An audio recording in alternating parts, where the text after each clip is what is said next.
नमस्कार, ग्लोबल स्पेशलमा यहाँलाई स्वागत छ।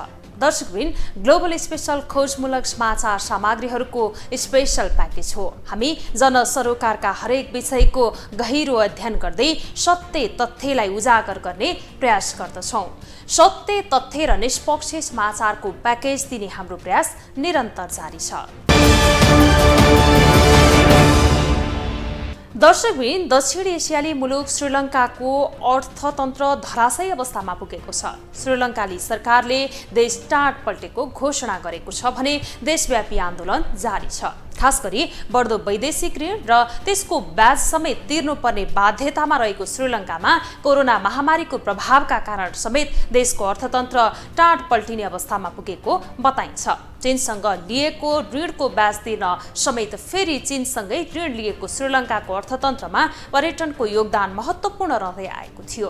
तर कोरोना महामारीका कारण पर्यटन क्षेत्रमा परेको असरले समेत श्रीलङ्काको अर्थतन्त्र थप कमजोर बन्यो। त्यसबाहेक आयात बढिरह्यो, निर्यात हुन सकेन, जसका कारण वैदेशिक मुद्रा सञ्चितको दबाव बढिरह्यो। अहिले श्रीलङ्का विद्यालयहरूमा परीक्षा समेत सञ्चालन गर्न नसक्ने अवस्थामा पुगेको छ भने पैसा हुनेले समेत किनेर खान नसक्ने अवस्थामा श्रीलङ्का पुगेको छ। आजको कार्यक्रममा हामी श्रीलङ्काको अहिलेको अवस्था र नेपालमा समेत श्रीलङ्का जस्तै टाँट पल्टन सक्ने बहसका बारेमा चर्चा गर्दछौँ। दर्शकवृन्द, 30 वर्षसम्म भएको गृहयुद्धले तहसनहस भएको श्रीलङ्कामा विद्रोही समूहमाथि सरकारी सेनाले गरेको हस्तक्षेपपछि शान्ति स्थापना भएको थियो। सन् 2009 मा द्वन्द्व अन्त्य भएपछि विद्रोहीले कब्जा गरेको स्थानमा सरकारी सेना पुगेको थियो। विद्रोही 11,000 बढी लडाकुलाई समायोजन गरेर युद्धको अन्त्य भएको थियो, जुन बेला श्रीलङ्काका कतिपय स्थानको सिधा सम्पर्क राजधानीसँग थिएन। तब युद्धको अन्त्य भयो, देश आर्थिक अवस्थामा भने परिवर्तन भएन। देशको विकासका लागि श्रीलङ्काले वैदेशिक सहयोग र ऋण लिन सुरु गरेको थियो। अहिलेको ऋणको आकार बढ्दै गएर झन्डै 57 खर्ब रुपैयाँ पुगेको छ, जुन ऋणको 10% अर्थात् 6 खर्ब बढी ऋण भने चीनको रहेको छ। ऋणको आकार बढ्दै गएको र ऋणको ब्याज समेत तिर्न नसक्ने अवस्थामा पुगेपछि श्रीलङ्कामा आर्थिक सङ्कट गहिरिँदै गएको हो। कसरी सुरु भयो श्रीलङ्कामा आर्थिक सङ्कटको अवस्था? चरम आर्थिक तथा राजनीतिक सङ्कटबाट गुज्रिरहेको श्रीलङ्कामा थप सङ्कट चुलिन थालेको छ। शनिबार पनि राजधानी कोलम्बो स्थित राष्ट्रपति निवास र कार्यालय प्रदर्शनकारीले कब्जामा लिएका छन्। प्रदर्शन जारी रहँदा नै राष्ट्रपति गोटाबाया राजपक्षलाई सेनाले उद्धार गरेर गोप्य स्थानमा लगेको छ। महिनौदेखि चलेको विरोधपछि श्रीलङ्काका राष्ट्रपति गोटाबाया राजपक्षले बुधबार राजीनामा दिने बताइएको छ। सभामुख 1 महिनाका लागि राष्ट्रपति बन्ने र त्यस अवधिमा संसदले नयाँ नेता चयन गर्ने बताइएको छ। प्रदर्शनकारीले प्रधानमन्त्री रनिल विक्रमासिंघेको कोलम्बो स्थित घरमा आइतबार आगजनी गरेका छन्। प्रदर्शनकारीलाई तितर-बितर गर्न अश्रु ग्यास प्रहार गरिए पनि उनीहरू प्रधानमन्त्री निवासमा प्रवेश गरेका थिए। 2 दशकभन्दा लामो समयदेखि श्रीलङ्काको सत्ता राजापाक्षे परिवारको नेतृत्वमा चलिरहेको छ। सत्ताको उन्मादमा यो परिवारले देशलाई नै धराशायी बनाउन महत्त्वपूर्ण भूमिका खेलेको आरोप लाग्ने गरेको छ।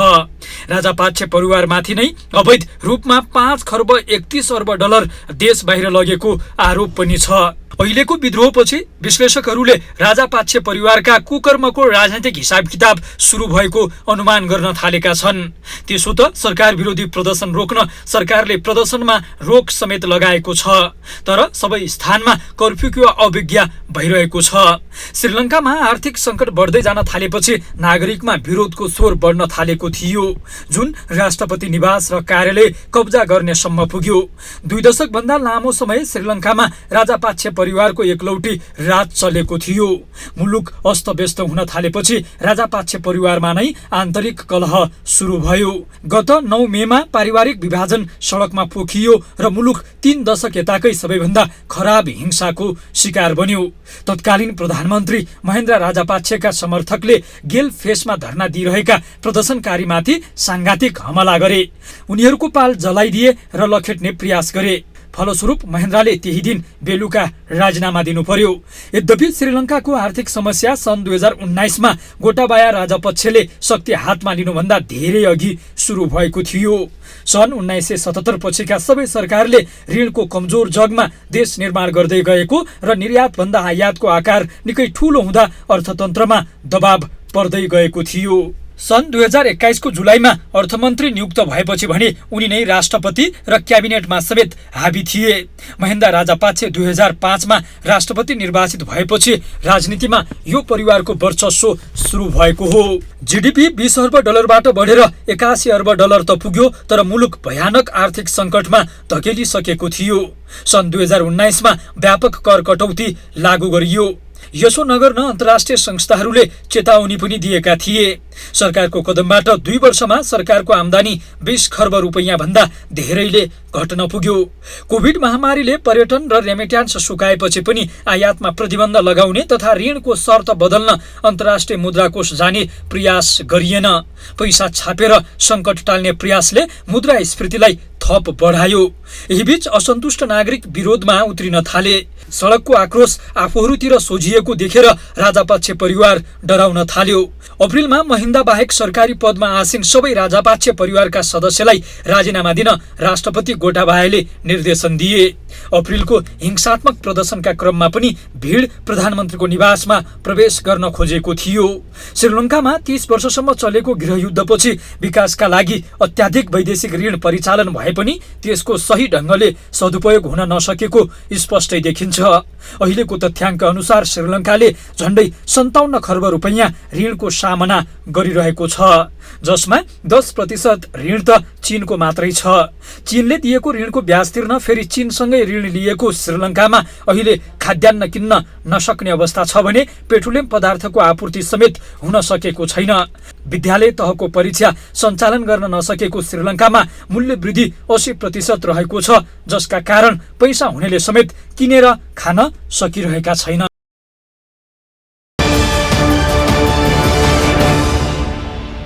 दर्शकबिन, सार्क मुलुकको सदस्य समेत रहेको श्रीलङ्कामा अहिले ठूला विरोध र्यालीहरू भइरहेका छन्। आर्थिक सङ्कटको सामना गरिरहेको श्रीलङ्कामा सरकार विरुद्ध भइरहेको प्रदर्शन समेत उग्र बन्दै गएका छन्। सरकार विरोधी प्रदर्शन रोक्न भन्दै केही समय अघि सरकार समेत परिवर्तन भएको थियो। राष्ट्रपति गोटाबाया राजापाक्षेले रणिल विक्रमासिंघेलाई प्रधानमन्त्री नियुक्त गरेपछि विरोध मन्थर हुने आकलन गरिएको थियो। तर शनिबार भने अहिलेसम्मकै ठूलो प्रदर्शन भएको छ र राष्ट्रपति राजापाक्षे नै भागेका छन्।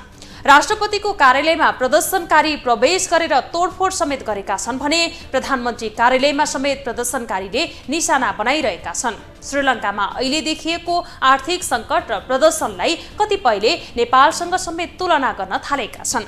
नेपालमा समेत आर्थिक सङ्कट सुलिदो अवस्थामा रहेको र श्रीलङ्कामा सुरु भएको अवस्थामा देखिने आर्थिक अवस्था अहिले नेपालमा समेत रहेको भन्दै देशका श्रीलङ्का जस्तो बन्न सक्ने टिप्पणी समेत सुरु गरेका छन्। तर सरकार भने श्रीलङ्का जस्तो बन्न लागेको भन्नु हल्ला मात्रै भएको बताएको छ। दक्षिण एसियाली मुलुक श्रीलङ्का चरम आर्थिक सङ्कट खेपिरहेको छ। कोभिड महामारी र आर्थिक अव्यवस्थाका कारण विदेशी मुद्राको सिन्सिती घटेको छ। सामान आयात गर्न समस्या भइरहेको छ। खानेकुरा, औषधि, इन्धन र अन्य वस्तुको आपूर्ति सहज नहुँदा महँगी चुलिएको छ। खाद्य पदार्थको मूल्य 80%ले वृद्धि हुँदा समग्र मुद्रास्फीति पनि उकालो लागेको छ। चरम आर्थिक सङ्कटको सामना गरिरहेका श्रीलङ्कन नागरिक महिनौदेखि सरकार विरुद्ध प्रदर्शन गरिरहेका छन्। शनिबार राष्ट्रपति भवन घेराउ गर्दै प्रधानमन्त्री कार्यालयमा आगजनी गरेको दृश्यले अहिले विश्व जगत नै स्तब्ध बनेको छ। नेपालमा पनि त्यही परिस्थिति आउन सक्ने भन्दै चिन्ता बढेको छ। श्रीलङ्कामा देखिएको चरम आर्थिक सङ्कट र उत्पन्न परिस्थिति नेपालका लागि चिन्ताको विषय बनेको विज्ञहरू बताउँछन्। आर्थिक सङ्कटको डिलैमा पुगेको नेपालले श्रीलङ्काबाट पाठ सिक्नुपर्ने विज्ञहरू बताउँछन्। हामीले स्रोत र साधनको उच्चतम प्रयोग गर्नु पर्यो, मितव्ययी हुनु पर्यो, जनता पनि मितव्ययी हुनु पर्यो, राज्य पनि मितव्ययी हुनु पर्यो र हाम्रो राज्य मितव्ययी हुन सकेका छैन। अहिले तपाईको फजुल खर्च बढी भइराखेको छ। अब तपाईँले पुँजीगत खर्च कम भएको छ, पुँजीगत खर्च कम भएपछि आम्दानी कम हुन्छ, निजी क्षेत्रको लगानी कम हुन्छ। वैदेशिक ऋणको भारले थिचिएको श्रीलङ्कामा राजनीतिक नेतृत्वको असक्षमताको कारण अहिलेको स्थिति आएको विश्लेषण समेत भइरहेको छ। नेपालमा पनि सार्वजनिक ऋणको भार बढ्दो छ। गत जेठमा सार्वजनिक भएको आर्थिक सर्वेक्षण 2078-79 अनुसार सरकारले 8 खर्ब 63 अर्ब 19 करोड रुपैयाँ आन्तरिक र 9 खर्ब 84 अर्ब 79 करोड रुपैयाँ बाह्य ऋण तिर्न बाँकी छ। सरकारले तिर्न बाँकी सार्वजनिक ऋण हेर्दा अहिले हरेक नेपालीको भागमा 65,556 रुपैयाँ बराबर ऋण छ। पछिल्लो 5 वर्षमा सरकारको ऋण दुब्बर भएको सरकारी तथ्याङ्क छ। अर्कोतर्फ बजारमा महँगी नियन्त्रण भएको छैन, इन्धनको मूल्य बढिरहेको छ। यस्तो अवस्थामा बेलैमा सचेत नहुने हो भने नेपाल धान्नै नसक्ने आर्थिक सङ्कटमा फस्ने विज्ञहरूको विश्लेषण छ। साधन र स्रोतको उचित प्रयोग हुन सकेन भने चाहिँ हामी त्यो उसकोमा श्रीलङ्का अथवा अन्य सङ्कट भएका देशहरूमा पुग्न सक्छौँ। किनभने इन्धन महँगो भएको छ तपाईँको विश्वमै। अब यो के भन्छ चाहिँ नि ऋण, धेरै देशहरू ऋण सङ्कटमा परेका छन्। त्यसै गरी चाहिँ तपाईँको खाद्यान्नको मूल्य बढेर आएको छ। 1 वर्ष अगाडि र अहिले चाहिँ गहुँजन्य खाद्य पदार्थको मूल्य 60% बढेको छ।